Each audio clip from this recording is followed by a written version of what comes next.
Vous êtes tous au courant que en 58, 62, pendant cette période où effectivement pendant 4 ans vont se décider le sort des futures indépendances, le pouvoir français est soumis à un tas de pressions internationales qui viennent soit d'Afrique, qui viennent soit des États-Unis, soit de la Russie.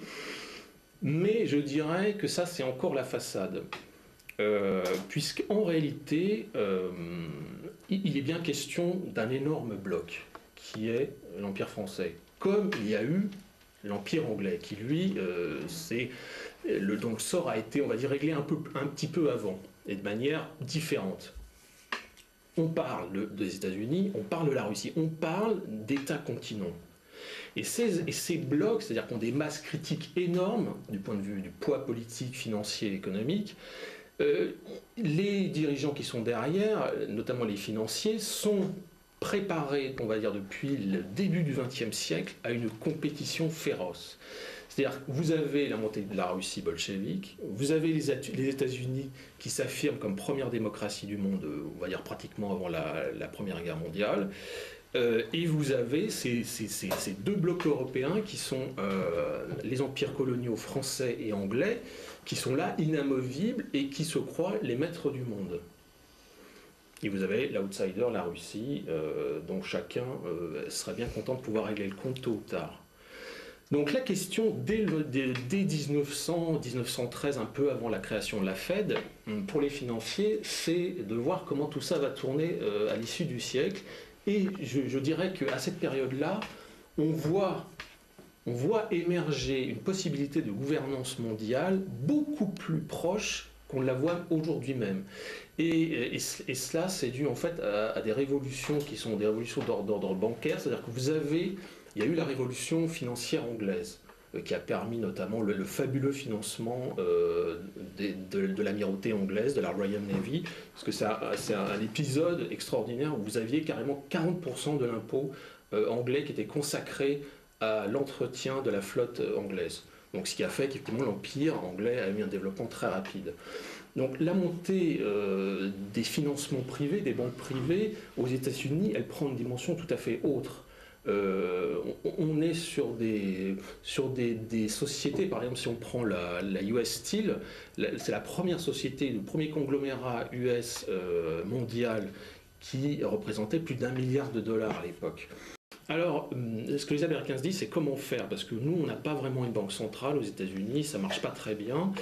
Si jamais il faut qu'on agisse, il faut qu'on draine de gros fonds en cas de conflit, il faut qu'on ait un outil très intéressant, et ils pensent à la banque centrale allemande, qui est un modèle en la matière. Ils vont donc créer la Fed en 1900 et quelques, 1910 et quelques. En Europe, avant la Première Guerre mondiale, vous avez la Triple Entente, et qui regroupe la France, l'Angleterre et la Russie, si je ne me trompe pas. Et cette triple entente, en fait, les Américains vont la pousser en avant. C'est-à-dire, ils vont fournir des armements avant la Première Guerre mondiale aux Anglais.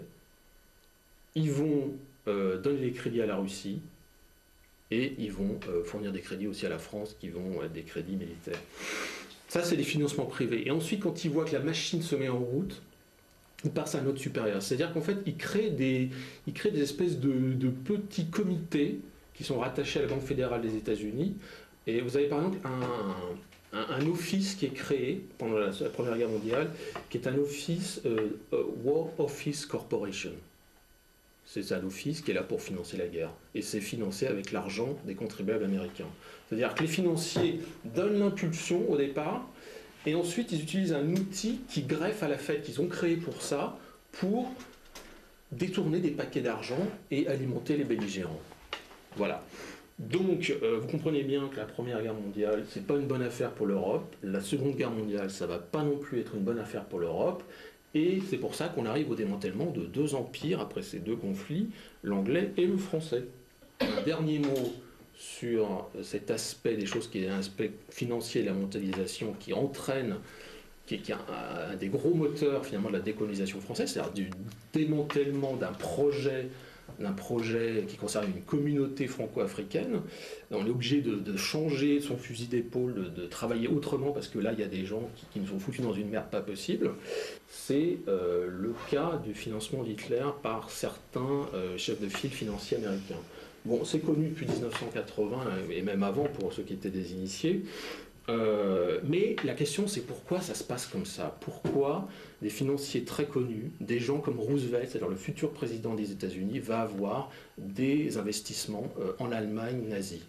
La seule réponse que je vois à cette énigme de la politique française de l'époque, c'est eh bien tout ça a été possible parce qu'en réalité, si vous regardez l'Empire français, il est construit sur un modèle économique qui est un modèle complètement fermé. C'est-à-dire toutes les avancées, toutes les requêtes des Américains pour injecter de l'argent dans ce système ont toutes été rebutées les unes après les autres. Et donc l'argent qui n'a pas pu être partagé entre le business français et le business américain a tout simplement été investi en Allemagne nazie. Et ça a donné cette déconfiture. Voilà, voilà ce que je peux vous dire pour cet aspect des choses. Je passe la parole à Alexandre.